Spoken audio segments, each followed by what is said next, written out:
Hello everyone, going to start my second sampler for Roxy's Journal of Stitchery, hashtag Roxy's.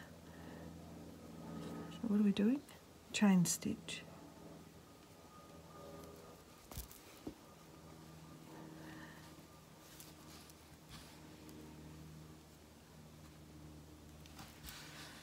Using a thick, all 6 strands of this one.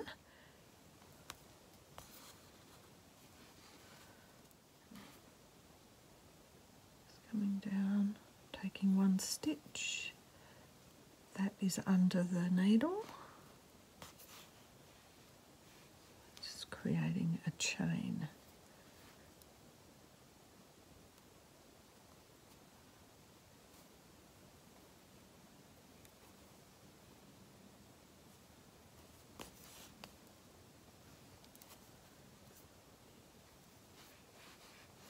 Now this is funny.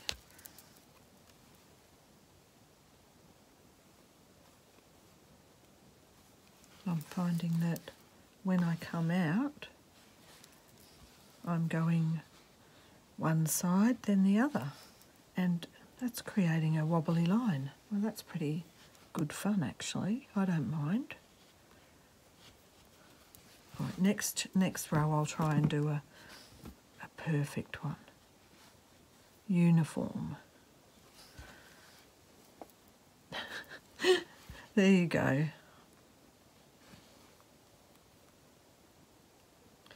Can't do a straight line to save myself. I can't follow the rules. Here we go. Alright, so this is what happens. I have a habit of pulling them really tight, and you can see what it looks like. This is a really loose one, and that's a really tight one. Because I remember I was watching, I think Sarah was doing, no, I was watching Anne doing a chain stitch, and she said, don't pull it too tight. And so that's when I realised that's why I could never get my chain stitches to look uniform. I was pulling them too tight.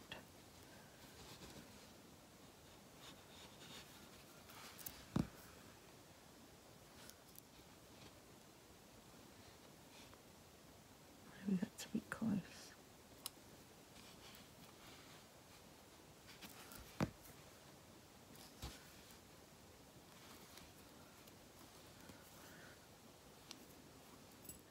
Now, you know when you get a new dress or a new top or something, they have these satin little hanging things.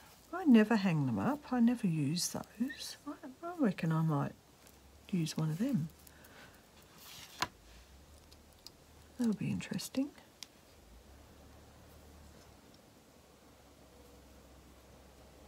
I reckon.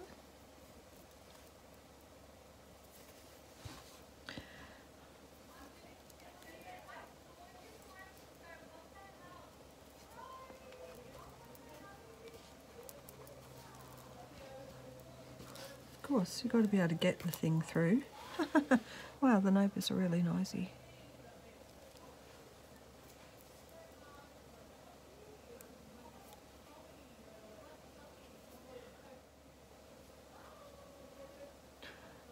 I wonder if everyone can hear that whole conversation from the neighbours.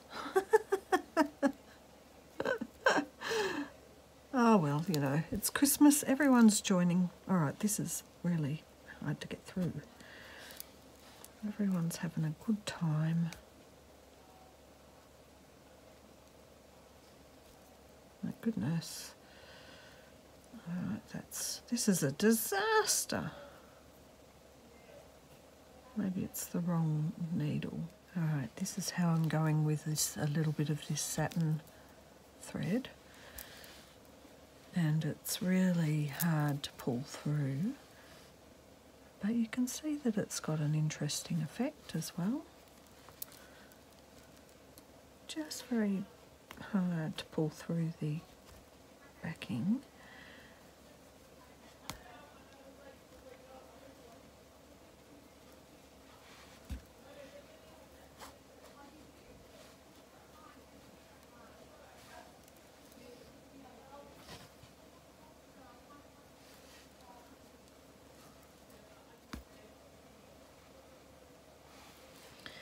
Okay, I don't want to keep struggling with this one too much because it's actually really difficult to get it through. But you can see that a different thread makes a different look.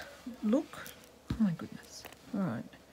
And also, yes, apologies because next door are out in their drive having this massive loud conversation. So hopefully it's not coming through too much.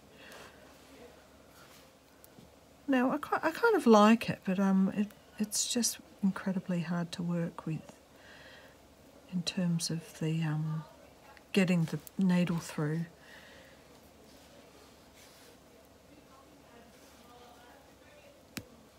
It's all an experiment sometimes.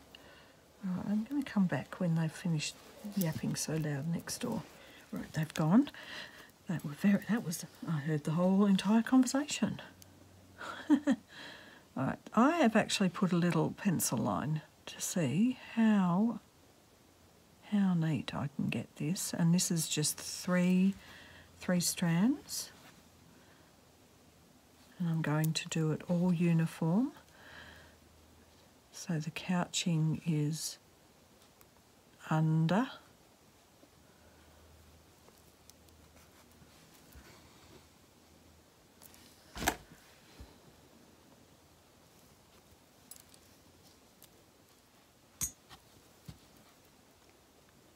Couch it under.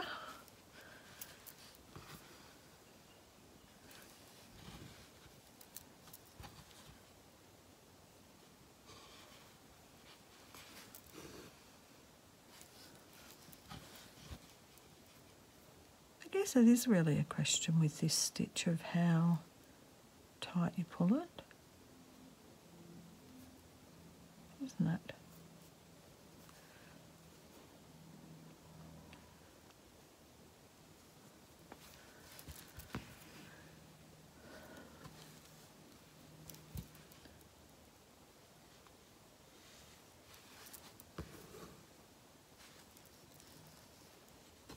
I might make that one the last one. I'm going to couch that down.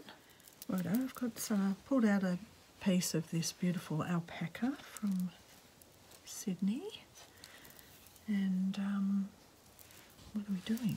Lazy Daisy. All right, so that's a Lazy Daisy is a group of chain stitches. So I've doubled it up, but it's still got lots of variety of the colour.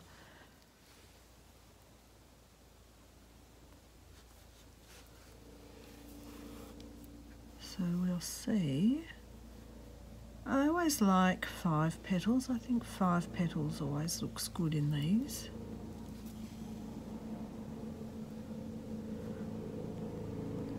Today's one of those days. Now there's a helicopter hovering outside my window. I stopped before because the girls were so loud in the driveway talking, and now the helicopter's there. It might be louder for me than it is for you, but apologies anyway, if that's how it is. Super loud in the background there.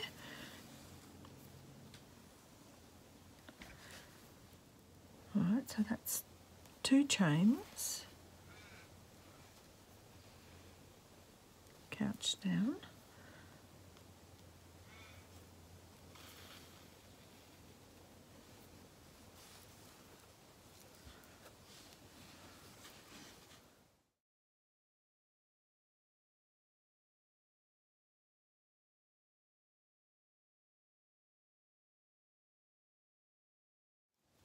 It's a fluffy flower, this one, because it's got the 2 threads.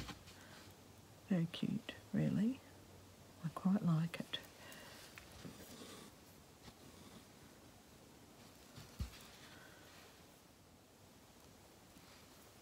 Just wondering if I'm going to fit a 5th petal in.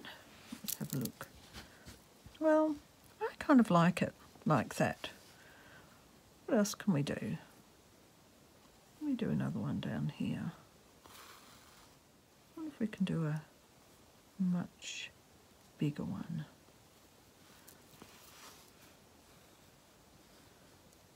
With longer, thinner petals.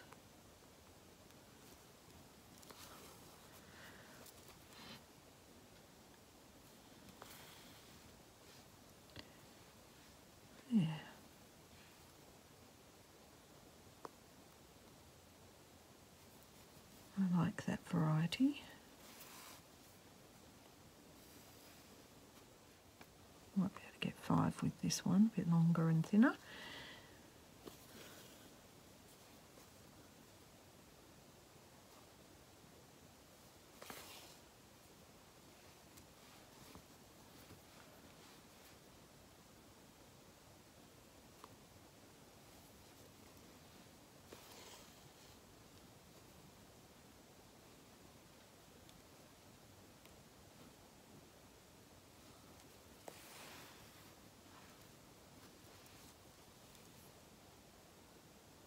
Oh, I like this one too. It's very, I'll be able to fit in 6 actually on this one. Let's see. There we go. Yes, I think so.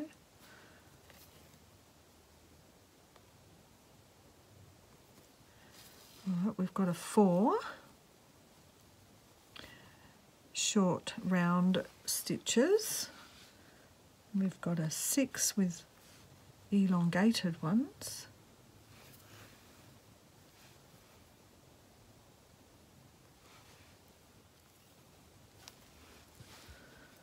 Yeah.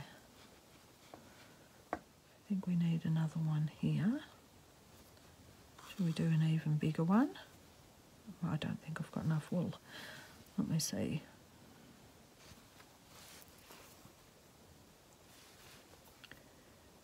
Have I got enough alpaca? That is the question. Let's do really loose petals.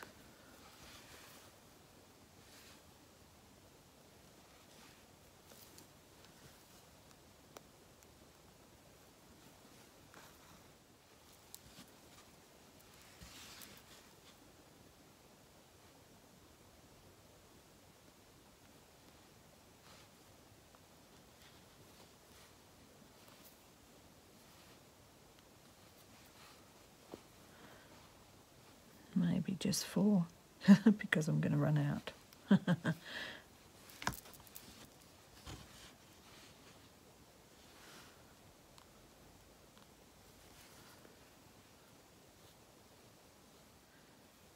There we go.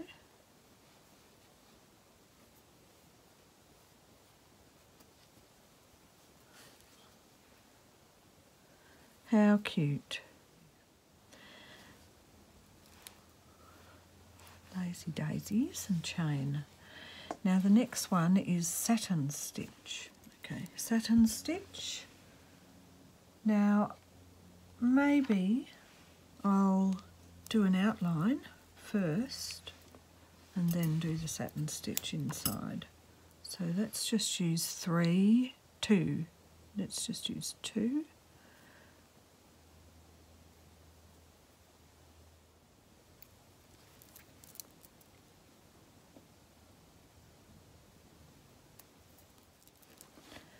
Alright, well, Satin Stitch can be on any shape, I do believe. So I am going to do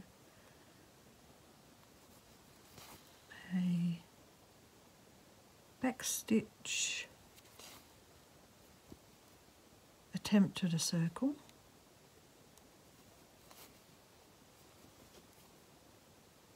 it'll be as like a circle I can get doing it freehand on the fly like this, and it doesn't really matter because if you're going to do it, you're going to do it on whatever shape it is that you're doing in your work, which could be anything.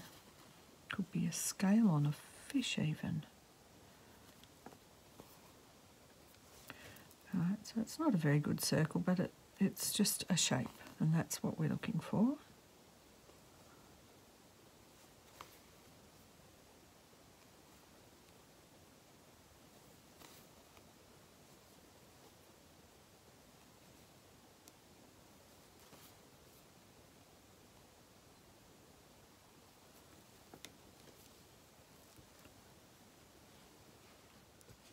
Alright, on my stitch wheel, here's my Satin Stitch.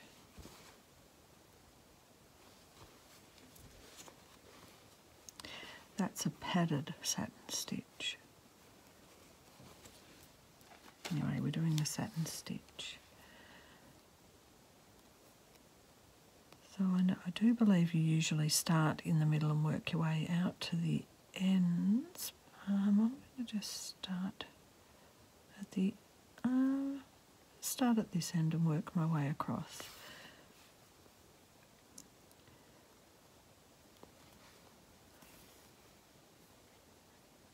Now I do believe that you come up next to it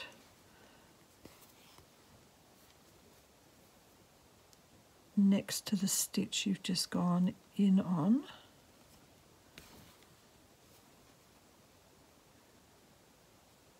And come up there like that, so that there's nothing on the back here. So you're always going in and out on the same bit, I believe. When I was doing it with Kathy, that's what I think we were doing.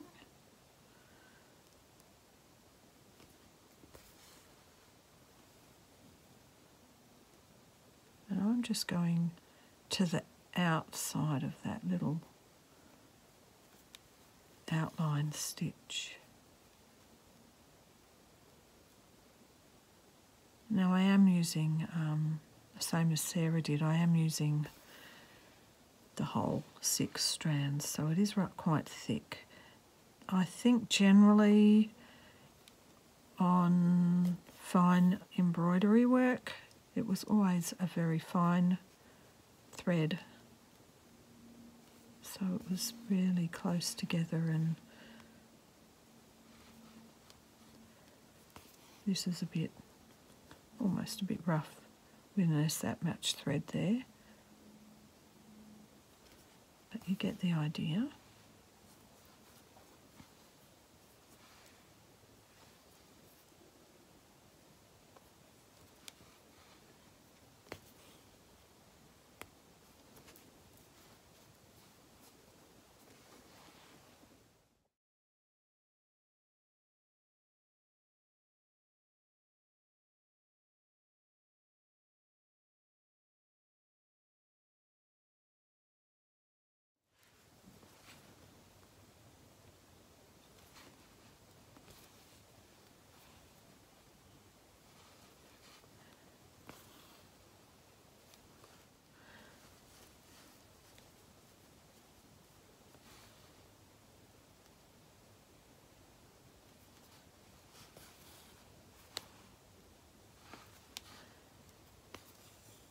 Here we go. That's satin stitch with thick threads. Now here, I remembered Sarah had done a whipped woven, so on the straight stitch, and then whipped it, and then done a little chain stitch to create leaves, so I thought I'd put in a couple of those.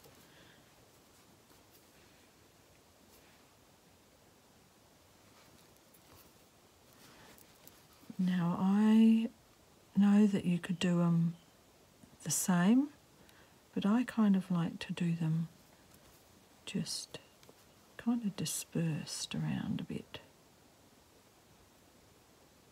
So I am going back to a previous stitch after doing the satin stitch, but I decided to be a little bit looser with this one.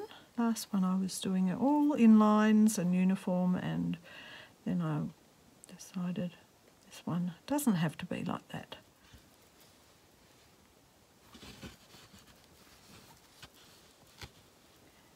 Last one.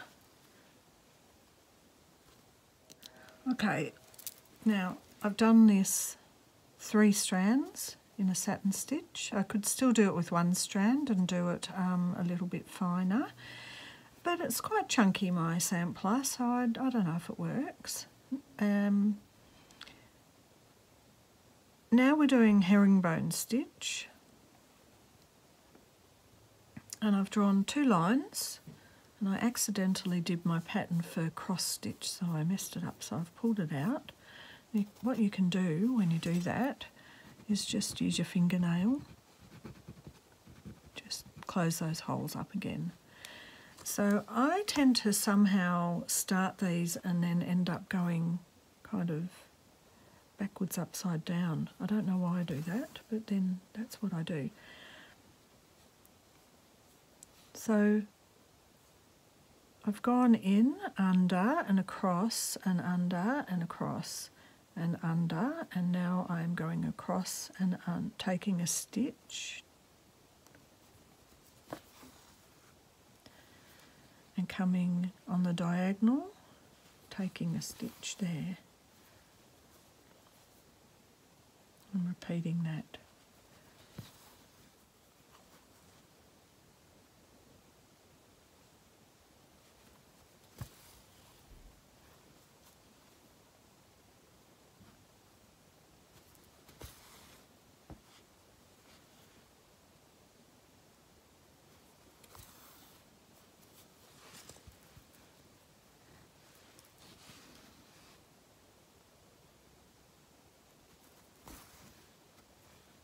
Just to the end. Now this is a Milford Regency 4-ply, so it's kind of the crochet type of, you know, you could use it for your very fine crochet. It's very smooth, so you might do small babies' clothes out of it because it's only 4-ply. It's got a really nice feel to it, and I love it, the variegation. It's a cream to a grey to a white. Just getting to the end of that row.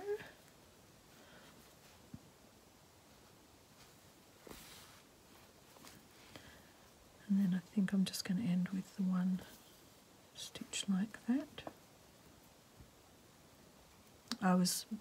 In my last sampler, I was noticing that I thought that this reminded me of what you might use for smocking, and I did put a note over my video saying that I'd researched and I'd looked at smocking and that there were a whole heap of different types of stitches, and whether or not that's used in smocking. Just some of the stitches I saw weren't herringbone stitch. Some of them looked a bit more intricate. All right, that's our little herringbone stitch. And now fly stitch. All right, well, I've got plenty of room. Oh no, I've got another 5 to go. Haha, I nearly messed myself up then, didn't I? What colour are we using? Fly stitch. Love fly stitch, really. Right, let's do just 2 strands, because I've just realised I do have to leave room for Rachel's other stitches. I was getting carried away, thinking I had to fill it all up. Fly stitch. Now, remember how you do it.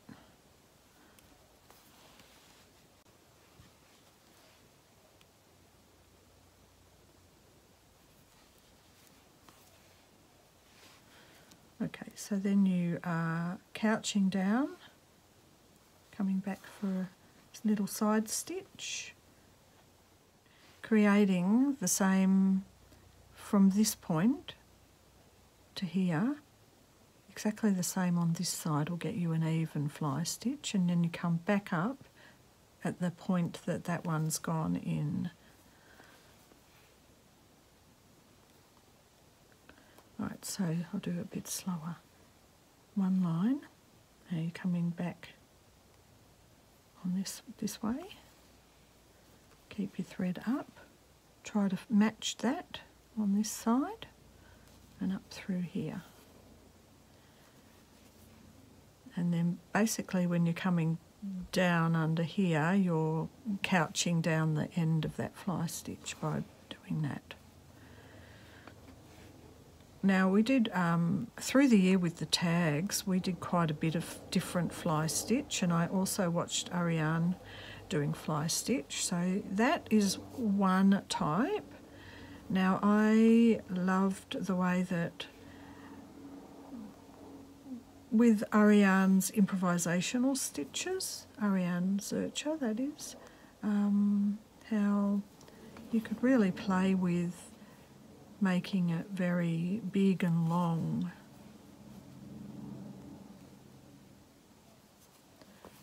And twisting off. You can make another small one.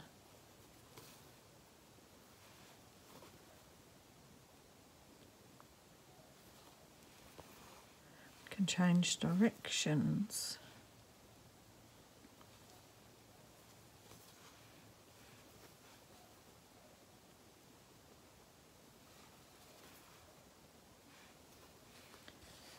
Make little teeny tiny ones.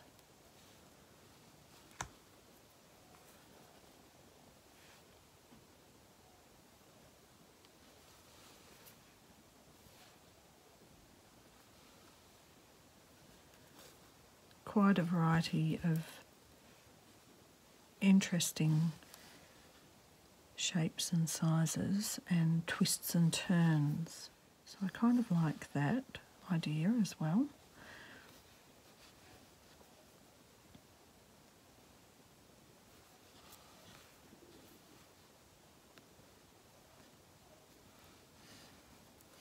Might be an interesting outline.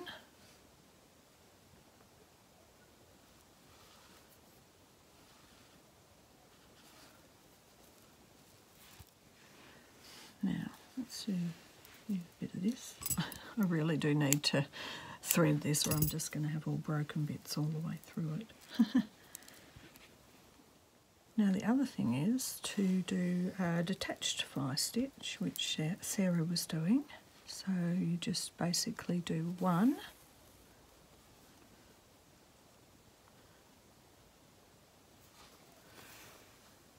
and then couch that down. So I love this type of stitch for mark making. Like actually just realised I was going to show. I'm going to show a book of mark making in painting, because Sarah and Rachel will probably show different books by different embroiderers. And I did say last time that I would show one of mine, my embroidery ones. Right, so these are all little individual, like little duck's feet or something. I don't know, you can have them facing different ways.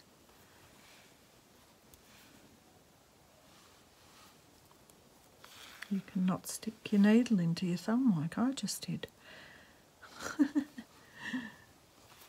Didn't hurt. All good.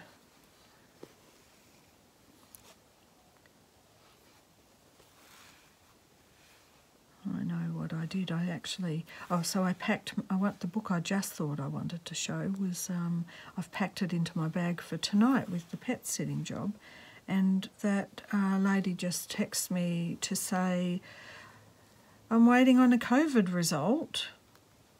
I haven't left yet. So she was supposed to leave this morning to drive all the way to Sydney to see her family, and so I'm supposed to be staying there overnight for a week or something, minding her British short hair, gorgeous cat. So I'm just now waiting to hear what's happening, because if she gets a positive result, obviously I might even have to self-isolate, because I went to pick the key up off her, which is really bad on 2 days before Christmas. Hopefully she's negative, but I'm thinking she has, because here at the moment, so even though this is a video that people might watch later, kind of dates it when you talk about what's going on. So it's the 23rd when I'm filming this. I'm not quite sure when I'm going to upload it. Everyone, of course, now that we're allowed to travel and it's Christmas, the airlines and people travelling is totally gone out of the ballpark, basically. So everybody is going to have tests, which is clogging up the system, which is meaning instead of our usual 1 day test results, we're actually waiting up to 3 days for our results. So for her to get her she's still waiting. Usually she would have probably had it by last night, but she apparently is still waiting today. So if she hasn't heard, I guess, by tonight, then she won't be driving today, because the drive to Sydney is 12 hours. So we're going to wait and see what happens with that. Maybe I'll tell you in the next video, which will be part 2 of this. So we have got chain stitch. We've got a lazy daisy with a whipped woven with little chain stitches on to make leaves. We've got satin stitch. We've got herringbone. We've got fly stitch, which is a straight fly stitch, and improvisational, bendy, different shape, different size fly stitch, and little detached fly stitch. So there we are. That's part 5, I think I'm up to, and so part 5A we'll call it. And when I do the second side, which Rachel's doing, that'll be part 5B. So I hope you enjoyed that and my little rambles and cutting out and editing people next door talking very loud. And I'll see you in the next one. And I really don't know, but if this gets uploaded before Christmas Day, which, no, it won't. I don't even know if I'll have time to edit it. But anyway, I hope you have a good Christmas or had a good Christmas. And I will see you into the next video. Bye for now.